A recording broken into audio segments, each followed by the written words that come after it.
നബി സല്ലല്ലാഹു അലൈഹി വസല്ലം പറയണം, നിങ്ങൾ ലാ ഹൗല വലാ ഖുവത ഇല്ലാ ബില്ലാ എന്നുള്ള ഖൗല് അധികരിപ്പിക്കണം എന്നാണ്. കാരണം ലാ ഹൗല വലാ ഖുവത ഇല്ലാ ബില്ലാ എന്നുള്ളത് ഇസ്തിആനയുടെ ഖൗലാണ്. അള്ളാഹുവിനോട് സഹായം തേടാണ്. ജീവിതത്തിൻ്റെ എല്ലാ പ്രതിസന്ധികളിലും പരീക്ഷണങ്ങളിലും അള്ളാഹുവിൻ്റെ സഹായം തേടുന്ന ഇസ്തിആനയുടെ വാക്കാണ് യഥാർത്ഥത്തിൽ എന്ത്? ലാ ഹൗല വലാ ഖുവത ഇല്ലാ ബില്ലാ. അത് ഇസ്തിർജാഇന്റെ വാക്കല്ല. ഒരു മുസീബത്ത് കേട്ടാൽ ഇന്നാ ലില്ലാഹി വ ഇന്നാ ഇലൈഹി റാജിഊൻ എന്നാണ് പറയേണ്ടത്. അവിടെ പറയേണ്ടതല്ല ലാ ഹൗല വലാ ഖുവത ഇല്ലാ ബില്ലാ. ലാ ഹൗല വലാ ഖുവത ഇല്ലാ ബില്ലാ എന്നുള്ളത് ഏത് പ്രതിസന്ധിയിലും പ്രയാസങ്ങളിലും വിഷമങ്ങളിലും അള്ളാഹുവിനോടുള്ള ഇസ്തിആനയാണെന്ത്? ലാ ഹൗല വലാ ഖുവത ഇല്ലാ ബില്ലാ.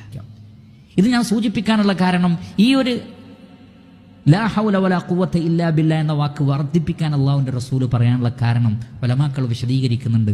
ഒരാളുടെ ജീവിതത്തിലെ ഒട്ടുമിക്ക സങ്കടങ്ങളും വിഷമങ്ങളും ഈ ഒരു ഖൗലിലൂടെ ഇല്ലാതെയാകുന്ന. അതുകൊണ്ടാണ് അള്ളാഹുവിൻ്റെ റസൂല് എപ്പോഴും വീട്ടിൽ നിന്ന് ഇറങ്ങുമ്പോൾ ബിസ്മില്ലാ തവക്കൽതു അലല്ലാഹ് ലാ ഹൗല വലാ ഖുവത ഇല്ലാ ബില്ലാ. ഏത് വിഷയത്തിനും, ദീനിൻ്റെ വിഷയമാകട്ടെ ദുനിയാവിൻ്റെ വിഷയമാകട്ടെ, വീട്ടിൽ നിന്ന് ഇറങ്ങുമ്പോൾ അള്ളാഹുവിൻ്റെ റസൂൽ ഇത് പറഞ്ഞാണ് ഇറങ്ങുന്നത്.